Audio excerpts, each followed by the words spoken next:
आज के दौर में जो सच है वही एक्सक्लूसिव है। और आज का सच यह है कि आतंकवाद को लेकर दुनिया का रुख बदल रहा है। ये संकेत बहुत खतरनाक हैं। इस बदलाव के साथ ही आतंकवाद और पाकिस्तान को लेकर दुनिया की सोच भी बदल रही है। इसी सोच को दुरुस्त करने के लिए प्रधानमंत्री नरेंद्र मोदी 7 डेलीगेशंस दुनिया के अलग अलग देशों में भेज रहे हैं। लेकिन इन डेलीगेशंस को तैयार करने में जिस तरह की सियासत नजर आई और नजर आ रही है, वो मोदी सरकार की गंभीरता पर पहले ही सवाल उठा रही है। जिन देशों में इन तमाम डेलीगेशंस को जाना है, उन देशों का रुख भी एक बड़े रिस्क की आशंका खड़ी कर रहा है। वो आशंका अमेरिका के रुख ने पैदा कर दी है। वो आशंका पाकिस्तान की साजिश ने पैदा कर दी है। वो आशंका दुनिया के देशों के बीच जो आपसी रिश्ते हैं, जो उनमें बदलाव आ रहा है, उस बदलाव ने पैदा कर दी है। वो आशंका नरेंद्र मोदी की फेल होती विदेश नीति और कूटनीति ने पैदा कर दी है। इन सारे पहलुओं को हम एक एक करके आपके सामने रखेंगे। बस आप हमारे साथ इस वीडियो के अंत तक बने रहिए। आप देख रहे हैं एक्सक्लूसिव खबर। मैं हूं विजय। नमस्कार। आतंकवाद और पाकिस्तान को लेकर विश्व बिरादरी में आ रहे बदलाव से पहले आप भारत में कश्मीर को लेकर आए एक बारीक फर्क को समझने की कोशिश कीजिए। क्योंकि भारत और पाकिस्तान के बीच 1947 से जो टकराव चला आ रहा है, जो जंग हुई या फिर जो आतंकवाद है, और उसे लेकर के दुनिया के नजरिए में जो बदलाव आया है, ये सब इसी फर्क के आसरे आपको समझ में आ जाएगा। देश के पहले प्रधानमंत्री पंडित जवाहरलाल नेहरू से लेकर मनमोहन सिंह के दौर तक पाकिस्तान, आतंकवाद और कश्मीर को लेकर हमारे देश का जो रुख था, वो 2014 में नरेंद्र मोदी की सरकार के रुख से थोड़ा अलग था। इसमें 1977 की जनता पार्टी, 1989 और 1996 की संयुक्त मोर्चा और अटल बिहारी वाजपेयी की सरकार का दौर भी शामिल है। 2014 से पहले देश की हर सरकार पीओके को भारत में वापस लाने की बात करती थी, लेकिन वो कूटनीति की स्तर का विषय था, वो कूटनीति का मामला था। नरेंद्र मोदी जी के दौर में पीओके को लेकर उनकी कैबिनेट के मंत्रियों, उनकी पार्टी के नेताओं और यहां तक कि आम जनता के बीच पीओके की चर्चा चुनावी मुद्दे के तौर पर होने लगी। यानी एक बेहद संवेदनशील और दो राष्ट्रों के बीच की जो कूटनीति का मुद्दा था, मोदी की सत्ता की राजनीति उसे चुनाव का विषय बना दिया। कश्मीर हमेशा से भारत का अभिन्न अंग रहा है। कश्मीर तो भारत का अभिन्न अंग है, लेकिन कश्मीरियों को शक की निगाह से देखा जाने लगा। उन्हें उनके धर्म, पहनावे और उनकी वेशभूषा के आधार पर अलग तरह से देखा जाने लगा। एक ऐसा वातावरण बन गया कि कश्मीरियों पर शक की नजर सबकी होने लगी। इसका एक ताजा उदाहरण अभी हाल में भारत और पाकिस्तान के बीच जो गोलीबारी हुई, उसमें शिकार हुए कश्मीरी हैं, जिन्हें मेन स्ट्रीम मीडिया, यानी जिसे हम गोदी मीडिया कहते हैं, उस मीडिया ने चिल्ला चिल्ला कर उस व्यक्ति को आतंकवादी कहा। बाद में जब फैक्ट चेक किया गया तो ये बात गलत पाई गई। ऐसा इसलिए हुआ क्योंकि अब पहचानने के तौर तरीके बदल चुके हैं। मेन स्ट्रीम मीडिया तो हर रोज पहचान के इन्हीं तौर तरीकों के सहारे बहसें करता है, क्योंकि वो जो सारा मीडिया है, लगभग सारा मीडिया, वो सब मौजूदा सत्ता की सोच को आगे बढ़ाता है। याद रखिए, कश्मीर और कश्मीरियत का अटल बिहारी वाजपेयी वाला दौर अब नहीं रह गया है। राजनाथ सिंह भी मोदी पार्ट 1 में गृह मंत्री रहते हुए अटल जी की राह पर चलने की कोशिश कर रहे थे, लेकिन मोदी पार्ट 2 में रक्षा मंत्री बनाए जाने के बाद राजनाथ सिंह खुद भी हाशिए पर चले गए और अटल जी की सोच भी। अब कश्मीर मुस्लिम और हिंदू की बहुत मोटी लकीर में बटा हुआ नजर आता है। 2019 में संवैधानिक बदलाव के जरिए जब यह मुनादी की गई कि कश्मीर सही मायने में अब पूरी तरह से भारत का हिस्सा बना है, तो इससे ज्यादा चौंकाने वाली बात और कोई नहीं थी। कश्मीर तो हमेशा से सही मायने में भारत का ही हिस्सा रहा है और रहेगा भी। ये सिर्फ कहने भर की बात नहीं, ये पूरे देश के जज्बात हैं और यही कश्मीरियों के भी जज्बात हैं। अगर उन्हें अपनी सरकार से कुछ शिकायत होगी तो वे शिकायत जरूर करेंगे। यही अटल बिहारी वाजपेयी के शब्द भी थे, कश्मीर, कश्मीरियत और जमहूरियत। खैर, 2019 में धारा 370 और 35A को हटाने के बाद यह भी कहा गया कि अब कश्मीर की समस्या हल हो गई। लेकिन सच सारी दुनिया के सामने है और प्रधानमंत्री नरेंद्र मोदी उसी सच को दुनिया को समझाने के लिए 7-7 डेलीगेशंस भेज रहे हैं।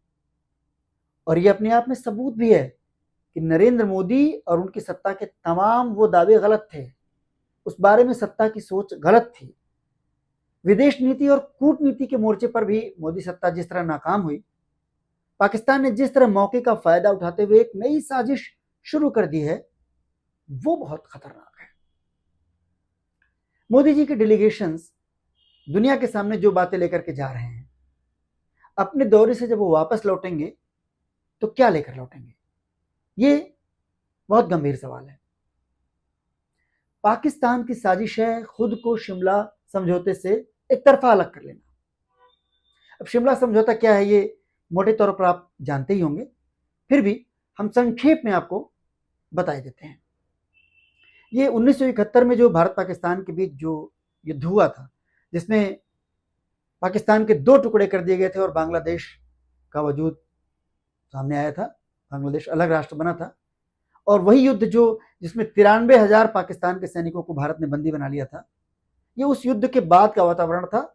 1971 में युद्ध हुआ था और 72 में, जुलाई 1972 में शिमला समझौता हुआ, जिस पर तब की प्रधानमंत्री इंदिरा गांधी, जो भारत की प्रधानमंत्री थी, और पाकिस्तान के जनरल भुट्टो, पाकिस्तान के राष्ट्रपति, उनके बीच में ये इस समझौते पर दोनों ने हस्ताक्षर किए।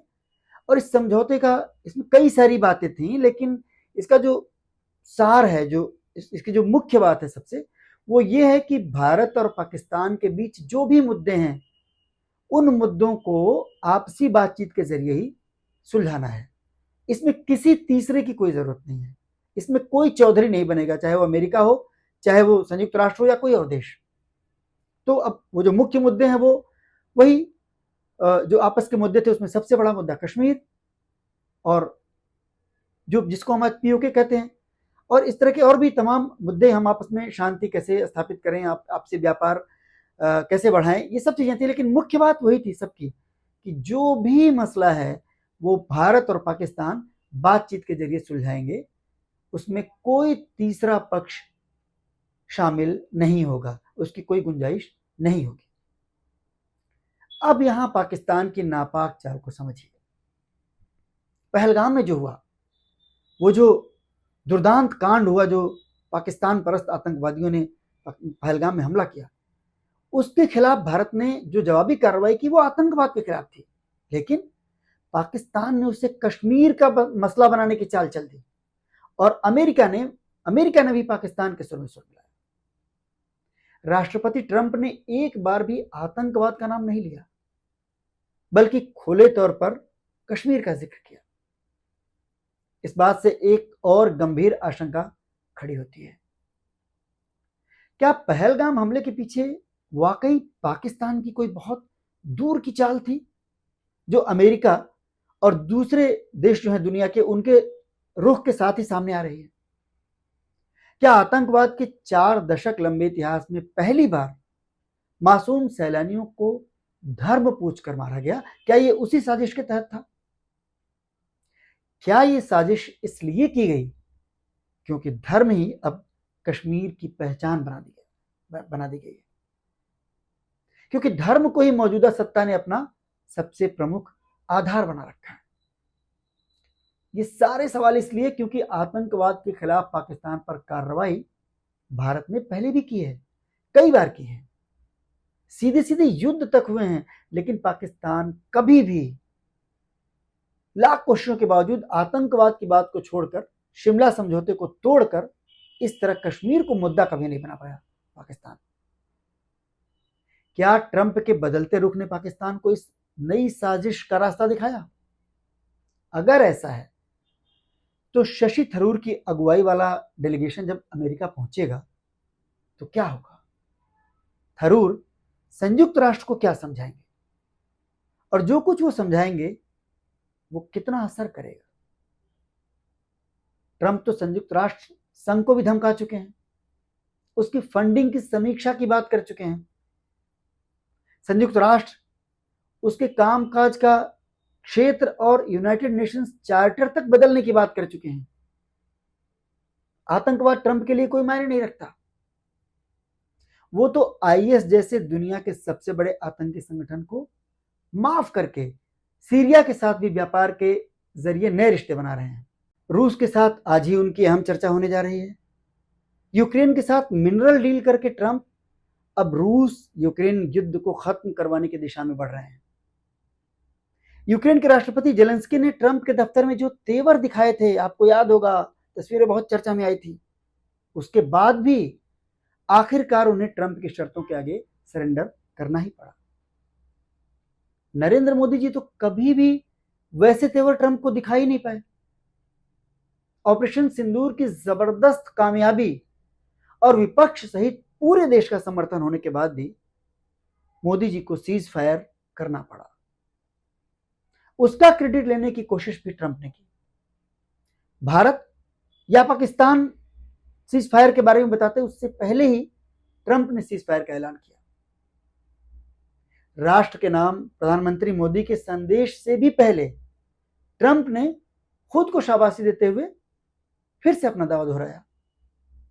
लेकिन नरेंद्र मोदी खुद आज तक ट्रंप के विरोध में एक शब्द नहीं कह सके। यहां तक कि उन्हीं की पसंद से सांसद बनी फिल्म एक्ट्रेस कंगना रनौत ने ट्रंप की हरकतों के खिलाफ एक ट्वीट किया तो बीजेपी अध्यक्ष नड्डा जी ने उस ट्वीट को भी डिलीट करवा दिया। ऐसे में भारत पाकिस्तान को बराबरी के स्तर पर रखने वाले, आतंकवाद को छोड़कर कश्मीर शब्द का इस्तेमाल करने वाले ट्रंप नरेंद्र मोदी पर कोई बेजा दबाव नहीं बनाएंगे, इसकी क्या गारंटी है?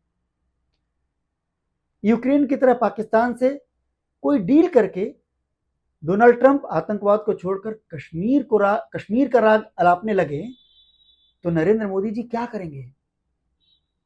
विश्व गुरु और विश्व शांति का प्रतीक बनने की हसरत डोनाल्ड ट्रंप के दिल में बहुत है, इसीलिए वो युद्ध की नहीं ट्रेड की बात करते हैं। अपने मनमाफिक ट्रेड के लिए बेशक ट्रंप सारी दुनिया से ट्रेड वॉर छेड़ सकते हैं। वैसे विश्व गुरु और विश्व शांति का दूत बनने की ऐसी ही हसरत प्रधानमंत्री मोदी में भी है, इसमें कोई हर्ज भी नहीं। लेकिन विश्व शांति के लिए शांति का असली जज्बा होना भी जरूरी है। मोदी जी ने रूस यूक्रेन का युद्ध रुकवा दिया था, काफी बातें सुनाई गई थी इसमें, और मेन स्ट्रीम मीडिया ने जो नैरेटिव बनाया था कि मोदी जी ने वॉर रुकवा दिया, उस पर खूब चर्चा हो चुकी है और खूब उस पर मीम बन चुके हैं। ऐसे में जो डेलीगेशन अमेरिका पहुंच रहा है उसकी बात सुनने समझने की जगह ट्रंप और यूनाइटेड नेशंस पूरे मसले को कश्मीर की ओर मोड़ने की कोशिश नहीं करेंगे, इसकी क्या गारंटी है? इसीलिए दुनिया की मौजूदा परिस्थितियों और भारत की मौजूदा कमजोर कूटनीति को देखते हुए हमने इसे एक बड़ा रिस्क बताया है। जब रूस और अमेरिका एक ही पेज पर आते दिख रहे हैं, चीन पहले ही विरोध में खड़ा है। यूरोप के ताकतवर देशों में रूस को आपने समझ लिया, ब्रिटेन खामोश है और खुद आर्थिक संकट से जूझ रहा है। फ्रांस भी खामोश है। मिडिल ईस्ट के साथ डोनाल्ड ट्रंप नए सिरे से कारोबारी रिश्ते गढ़ रहे हैं, यानी अपने प्रभाव में ले रहे हैं। कतर ट्रंप को 3,400 करोड़ का विमान गिफ्ट कर रहा है, जिसे दुनिया का सबसे महंगा गिफ्ट बताया जा रहा है। दुनिया के इन्हीं बड़े देशों के प्रभाव में तमाम छोटे देश भी हैं। आप भी बताइए, ज्यादातर चर्चाओं में आप अमेरिका, चीन, रूस, ब्रिटेन, फ्रांस के अलावा और किन देशों का नाम सुनते हैं?